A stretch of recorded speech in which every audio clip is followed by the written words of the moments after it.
Welcome back to Inside Sports. We were talking about Maryland Terps and basketball. Last segment, we talked about the women. This segment, we'll talk about the men who are ranked number 21 in the country right now. And I'm pleased to be joined by Katie Rutan, a former Terp guard and now an accountant, but she was on the Final Four team last year. Katie, let's just talk about the men. Surprising start to the season, and they're doing quite well. I don't think it's surprising. Coach Turgeon's had this in the works since he got hired, and he's getting the players he wants, he's getting the execution he wants, and the results are finally showing for all the hard work that the guys are putting in. When you heard all the talk heading into the season, though, it was player A, player B, player C, player D, all leaving the program, and it's in turmoil, it's in shambles, they're not going to do anything. But he had to bring in quite a class to get this team where it is. Every year people leave, and so it's nothing new. I don't think during the year it gets filled out like what's going to happen postseason. But Coach Turgeon, he really made up for that in his freshman recruiting class, and they've all been doing a great job. I think there's 5 of them, 5 or 6, and especially it starts with Melo Trimble as the point guard, being a freshman point guard, starting point guard.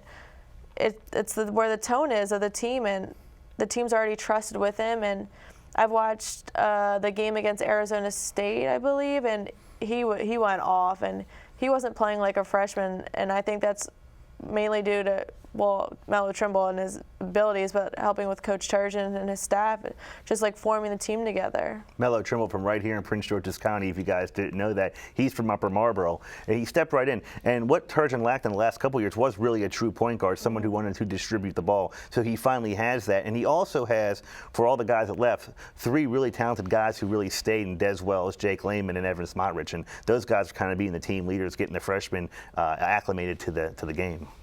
Those 3 have definitely done a great job of bringing in the team and bringing up the morale and just getting everyone on the same page. Des is a leader.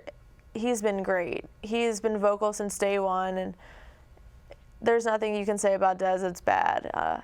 He really loves his teammates, and he loves to win more, of course, and so he's going to bring those guys to a different level that maybe they wouldn't have got pushed if he wasn't there. So he's doing a great job. And even Jake Lehman, he's taken on a whole new role, and he looks so much more comfortable in his position. And I mean, he's going to be great. I've always watched him work out when we're in the gym at the same time, and his work ethic is just amazing, and it's finally showing off. And being up there with those guys, and you can tell that Des and Jake really, really have taken this leadership role with this team, and it's like the freshmen have followed in right behind them and are picking up things so fast with this team. Yeah, it's Jake and Des have held, and even Evan have held a standard that they're not going to fall below. It's not the teams of the past, like it's a team of a new, and all the people Coach Turgeon has brought in are those pieces that were missing and that are needed to form, and it's showing this year. They're, I think, 6 or 7-0 right now, and they're playing phenomenally. One thing Coach Turgeon has said that he wants to see improve is the defense. And I know you played on the women's game, but I assume that playing defense is just the same men and women, and you work on it, work on it, work on it. What's it like when a coach is wanting you to work on defense? I can tell you it's not the most fun practice you're going to have when you just see defense all on the practice plan, but what it comes down to is defense is what actually wins games. What have close games that we played in and the men have played in, it's what comes down to is those stops at the end. You might hate the drills and how long they are and all the punishments for them, but it works off in the end. Anyone can score. Division I, anyone has the ability to score, but not everyone has the ability or the mindset to want to defend for either 30 seconds for us or 35 seconds for the men. So it's just drilling that and making that the most important thing in and out through all 40 minutes is what really gets them by. Now, when you see the men play right now and when you talk to them, they are really more of a relaxed team. There's not a lot of stress when you talk to Coach Turgeon right now, aside from the defense. And that's kind of with senior leadership. But Des goes down with the injury. Evan's coming back. Is that a good thing? Maybe they can play a couple of these games in December without Des, and more guys get acclimated and get the feel to be a leader on the court. And then when he comes back, they have more leaders on the court. It will really help bring up everyone else. I know Des will never stop leading. He will be leading from the sideline. until he sets foot back on that court. And so I'm not worried about that. Having Evan back is going to be a great help as well, just to have that senior leadership on the court with them. But this is also a time for the freshmen and the younger kids to really be able to take that role and not feel kind of behind Des, and that they can help bring more to the table than they would have maybe if he was playing. But all in all, I think while it's terrible for Des because he's playing at such a high level, it's also a chance for the team to really bring up each other's games as well. Now, you made a point earlier, which was a very, very good point. It's not really a lesser opponent. It's just not as a well-known opponent. Now, Maryland, the men have some games against maybe teams that aren't in a power conference, but still good teams. Without Des, is it important to win these games before conference play without your best player? Absolutely. Every game is. You want to build your resume for the end of the season, and while people aren't really looking towards that or really think about that, once you get to the end of the season, you look back and see, like, once the tournament pickings come up, is you've built that resume, you've built that respect.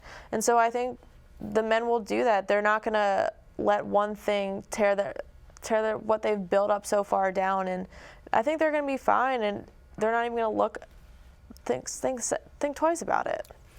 They go from the ACC to the Big Ten, just like the whole school did. Big Ten basketball and ACC basketball for men is completely different. Yeah. How are they going to make that transition when the conference play starts? See, what I think about is I compare it to our football team. Everyone thought our football team was going to do awful in the Big Ten. They're bigger, they're more manly, or whatever it is. Physical, everything. They're just bigger men in the Big Ten. But if you look at our record there, we held our own and we got the wins, and so it's all an adjustment. It's just like playing any other team. It's a new opponent. Some you've seen before, some you haven't through the Big Ten Challenge, but the ACC Big Ten Challenge. But no matter what, it's the same thing going in as if you're going into non-conference play. You're going into a new team, a different style. Not all teams are the same style. So I think they'll do fine.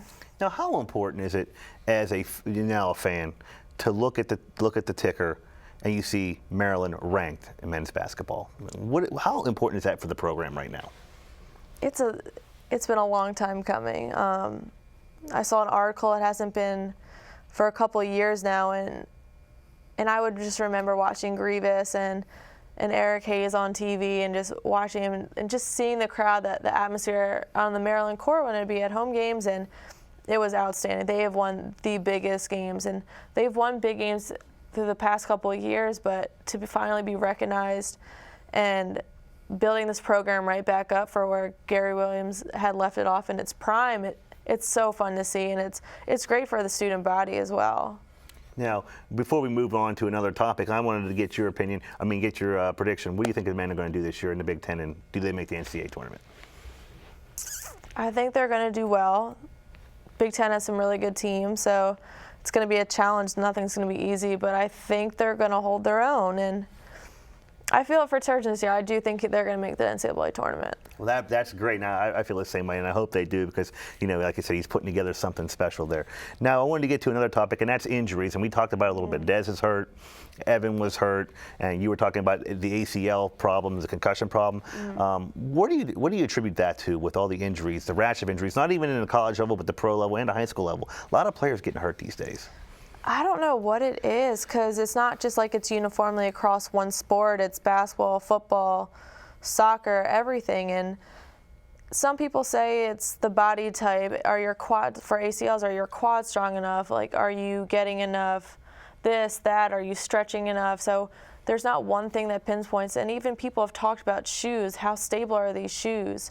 But it just comes down to different body types.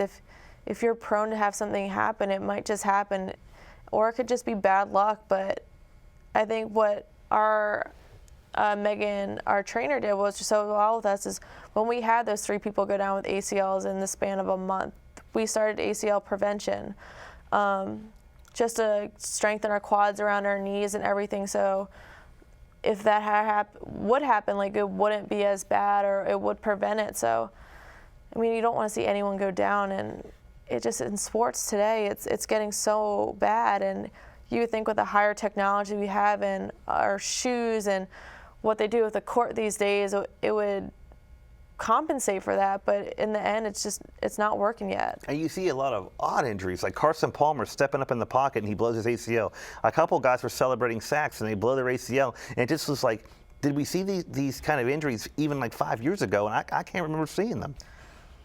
See, I don't remember. I haven't really followed that, but I know when I was younger and I was playing soccer on a turf field, I sprained my knee, and it was pretty easy to happen. And so I just wonder, like, how safe is the turf? While it's a great kind of field to play on and stuff, how well does it do for your body versus regular grass? You saw the guy from Ohio State last week, and his leg bent underneath of him, and I could not help to wonder if that was grass, if his leg would have slipped out from there and he doesn't get hurt as bad, because AstroTurf or field turf is not as good as grass. And I could say that because I played on both playing football, and I hated playing on turf. So yeah, I don't like turf personally. It's not something I just have bad memories, so I try to avoid it at all costs. But I think it also has to do with the training that athletes go through. We train at such a high intensity all the time.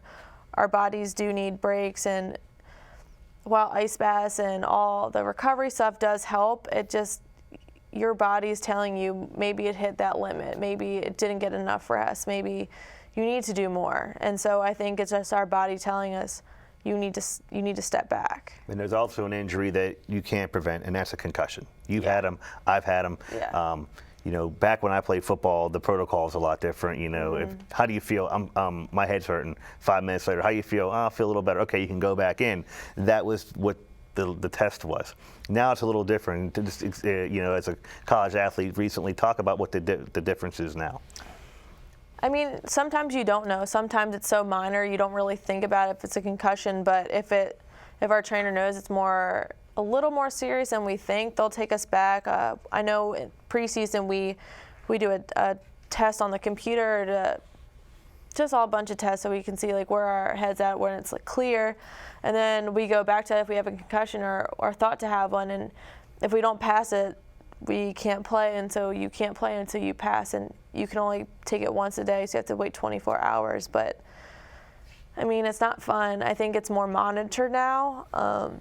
I know especially in basketball it definitely is, just with everything that's happening and the technology that's come forth, what you guys didn't have in the past. And so I think we've had a better tools of monitoring it and not being able to cheat the system and get back in a little too early. I mean, to be honest with you though, if it was me and I said, Chris, is your head hurting? No. Even if it was killing me, the answer would be no. And I guess that's hard for a trainer or a doctor now today with all the tests. How you feel? I feel fine, even though you don't feel fine, and that's the problem. I know, that's definitely what happens. No athlete wants to say they're hurt or be hurt or any of that, and so you might fib a little bit, but it could catch up to you, and our trainers are taught well enough and are so professional that they'll know if something's a little bit off, and they're like, I think you're lying. So we'll get called out a little bit, but they've got it handled. Okay, Katie, I want to thank you for being here and being my guest tonight here on Inside Sports talking Terps basketball. We hope to have you back again real soon. That's our show for tonight. Both Maryland men and women ranked in the top 25 for the first time in a very long time. Thanks for joining me tonight. I'm your host, Chris Marks. We'll see you next time right here on Inside Sports.